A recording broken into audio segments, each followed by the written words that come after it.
Innal hamdalillah nahmaduhu wa nasta'inuhu wa nastaghfiruh wa na'udzu billahi min shururi anfusina wa sayyiati a'malina. Man yahdihillahu fala mudhillalah wa man yudlil fala hadiyalah. Asyhadu an la ilaha illallah wahdahu la syarikalah wa asyhadu anna Muhammadan abduhu wa rasuluh. Ya ayyuhalladzina amanu taqullaha haqqa tuqatih wa la tamutunna illa wa antum muslimun. Ya ayyuhan nasu taqu rabbakumul ladzi khalaqakum min nafsin wahidah wa khalaqa minha zawjaha wa batha minhuma rijalan katsiran wa nisaa'a wattaqullaha alladzi tasaaluna bihi wal arham innallaha kana 'alaikum raqiba.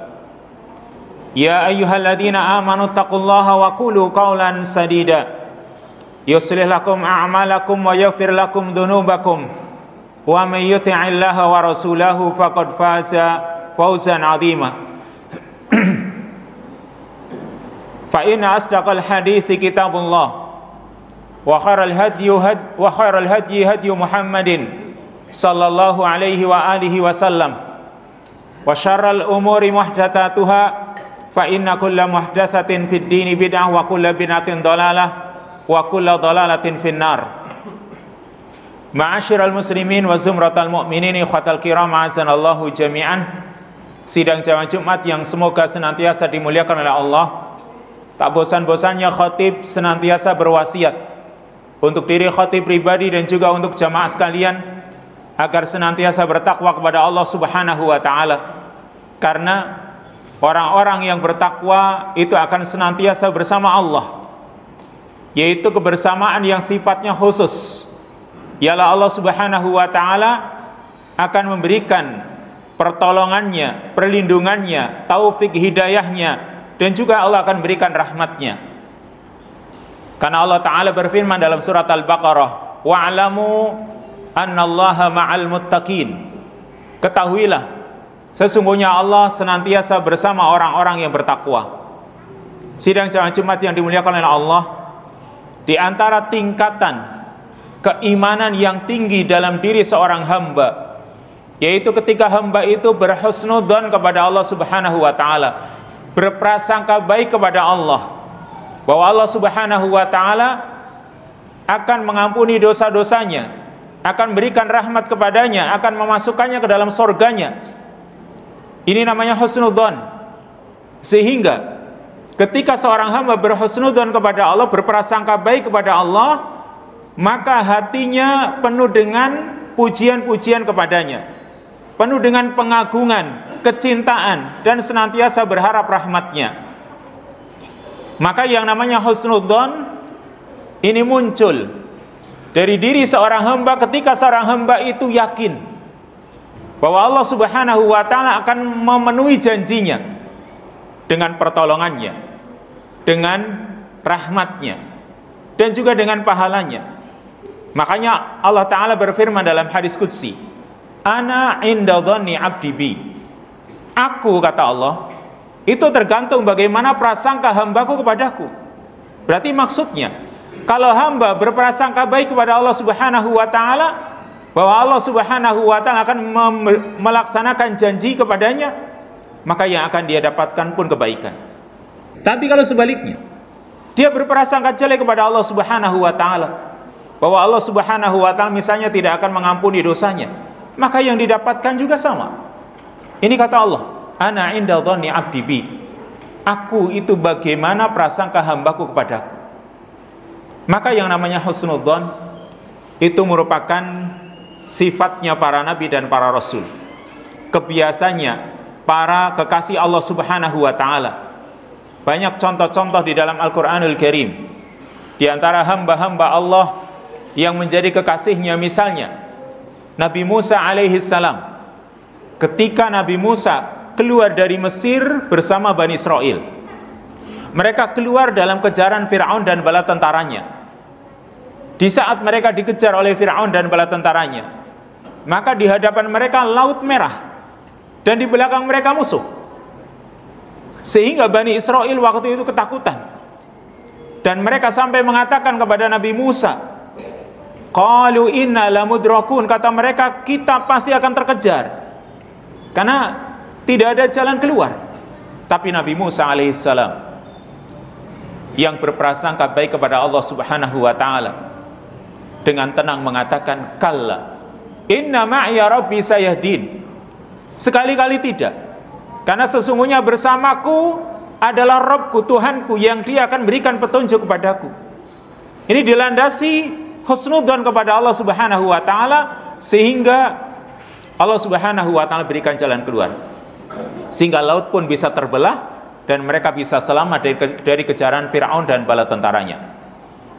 Ini contoh yang pertama. Contoh yang kedua, yaitu ketika Nabiullah Ibrahim alaihissalam meninggalkan anaknya Ismail dan ibunya Hajar, ditinggal di sebuah daerah, di sebuah negeri yang penuh dengan bebatuan, tidak ada orang, tidak ada tanaman-tanaman atau pohon-pohonan, dan juga tidak ada makanan yang bisa mereka makan atau minuman yang bisa mereka minum.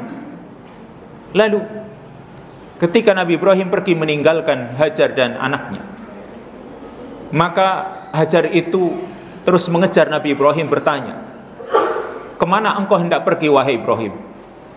Sampai akhirnya karena Nabi Ibrahim tidak menoleh sedikit pun, maka Hajar pun bertanya, Allahu amaraka bihada, apakah Allah yang menyuruhmu untuk melakukan seperti ini?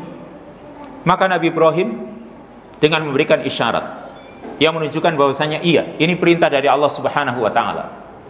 Maka dengan husnudzon yang kuat, Hajar pun mengatakan, idzan la yudayyi'una, kalau begitu, kalau memang ini perintah Allah, Allah tidak akan pernah menyia-nyiakan kita. Jadi dengan husnudzon kepada Allah, sehingga Allah subhanahu wa ta'ala pun berikan jalan keluar, sehingga Allah berikan makan dan minum kepada Hajar dan anaknya dengan adanya sumber Zam-Zam. Lalu contoh yang ketiga, yaitu contoh baginda Nabiullah Muhammad sallallahu alaihi wasallam yang merupakan sayyidul muttaqin, pimpinan orang-orang yang bertakwa. Maka Nabi sallallahu alaihi wasallam banyak sekali contoh-contohnya, dan salah satunya ketika Nabi bersama sahabat Abu Bakar As-Siddiq di Gua Sur dalam kejaran orang-orang kafir Quraisy ketika Nabi hendak hijrah ke Madinah. Maka gua itu sangat kecil, sehingga ketika Abu Bakar As-Siddiq melihat ke atas, ada kaki-kakinya orang-orang kafir Quraisy. Kata Abu Bakar As-Siddiq, seandainya mereka melihat ke arah kaki mereka, mereka pasti akan melihat Rasul dan sahabatnya Abu Bakar As-Siddiq. Sehingga dalam keadaan seperti itu, takutnya luar biasa Abu Bakar As-Siddiq, tapi Rasul SAW dengan penuh percaya diri, berhusnudzon kepada Allah subhanahu wa ta'ala, Rasul mengatakan, ya Abu Bakrin, ma dhannuka bisnain Allahu salisuhuma. Wahai Abu Bakar, bagaimana pendapatmu dengan dua orang yang orang ketiganya adalah Allah subhanahu wa ta'ala? Tentu Allah subhanahu wa ta'ala akan menolongnya. Ini yang namanya orang berhusnudzon kepada Allah. Maka berhusnudzon kepada Allah, berprasangka baik kepada Allah subhanahu wa ta'ala dilandasi oleh dua hal, yaitu sihhatul i'tiqad billahi subhanahu wa ta'ala. Pertama, benarnya akidah, keyakinan seorang muslim kepada Allah. Kalau akidah seorang muslim kepada Allah itu benar, memunculkan husnudzon kepadanya.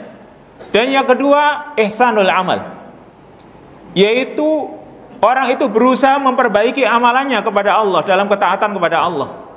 Karena seorang muslim, seorang mukmin yang berhusnudzon kepada Allah, dia akan perbaiki amalannya. Sebaliknya, orang kafir yang tidak pernah, atau munafik yang tidak pernah berhusnudzon kepada Allah, tidak akan pernah memperbaiki amalannya.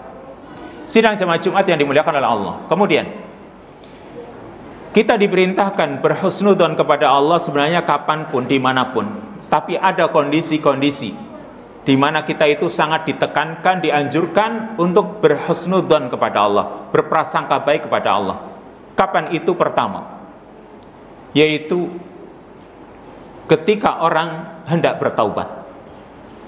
Artinya seorang hamba yang menyadari dosa-dosanya dan dia ingin bertaubat, maka dia harus berprasangka baik kepada Allah bahwa Allah akan menerima taubatnya, bahwa Allah akan mengampuni dosa-dosanya.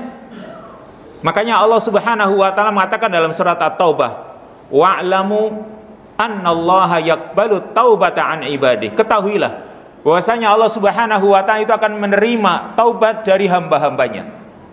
Maka orang yang bertaubat harus berhusnudzon kepada Allah. Yang kedua, ketika orang itu berdoa, artinya orang yang berdoa meminta kepada Allah, dia berhusnudzon. Dia harus yakin bahwasanya Allah itu akan mengabulkan doa-doanya. Kalau kita berdoa mohon kepada Allah tidak berhusnudzon kepada Allah, bagaimana akan dikabulkan? Sehingga Nabi SAW mengatakan, ketika kalian itu berdoa, maka doalah dengan yakin. Kata Nabi, ud'ullaha wa antum muqinuna bil ijabah wa'lamu annallaha la yaqbalu du'aan min qalbin ghafilin lahin. Atau kama qala sallallahu alaihi wasallam. Berdoalah kalian kepada Allah dalam keadaan kalian yakin bahwa doa kalian akan dikabulkan. Dan ketahuilah, sesungguhnya Allah Subhanahu wa taala tidak akan mengabulkan doa dari orang yang hatinya lalai. Orang yang hatinya sedang main-main, tidak tahu dengan apa yang dia ucapkan. Maka kita harus yakin dalam doa kita dan berhusnudzon kepadanya. Lalu yang ketiga, ketika orang menghadapi sakaratul maut, ketika orang menghadapi kematian. Artinya orang itu ketika menghadapi kematian, kadang dia merasa dosanya tidak akan diampuni. Mungkin merasa amalannya tidak akan diterima. Dalam keadaan seperti itu, tekankan husnudzon kepada Allah bahwa Allah Subhanahu wa taala akan mengampuni dosa-dosanya. Karenanya Nabi SAW mengatakan, la yamutanna ahadukum illa wa huwa yuhsinu dzanna billah. Janganlah sekali-kali salah seorang di antara kalian mati kecuali dalam keadaan berhusnudzon kepada Allah. Dan yang terakhir, yang keempat, yaitu ketika orang menghadapi berbagai macam kesulitan, harus berprasangka baik kepada Allah. Semoga kesulitan-kesulitannya menjadi mudah. Karena fa inna ma'al usri yusra. Sesungguhnya bersama kesulitan ada kemudahan. Ada satu contoh, yaitu kisah 3 orang yang mereka tertinggal, tidak ikut dalam perang Tabuk. Lalu selama 50 hari mereka itu diboikot oleh para sahabat, oleh Nabi sallallahu alaihi wasallam. Maka akhirnya Allah Subhanahu wa taala berikan jalan keluar bagi mereka setelah mereka berhusnudzon, dan itu diceritakan dalam ayat-ayat Al-Qur'an, dalam surat At-Taubah, dan juga di dalam hadis yang sangat panjang tentang 3 orang yang tidak ikut dalam perang Tabuk karena mereka berhusnudzon, sehingga Allah Subhanahu wa taala berikan jalan keluar. Intinya, sebenarnya kita dianjurkan berhusnudzon kepada Allah kapanpun dan dimanapun. Tapi memang ada kondisi-kondisi yang sangat dianjurkan. Barakallahu li wa lakum fil Qur'anil azim wa nafa'ani wa iyyakum bima fihi minal ayati wa dzikril hakim wa taqabbal minni tilawatahu innahu huwas samiul alim.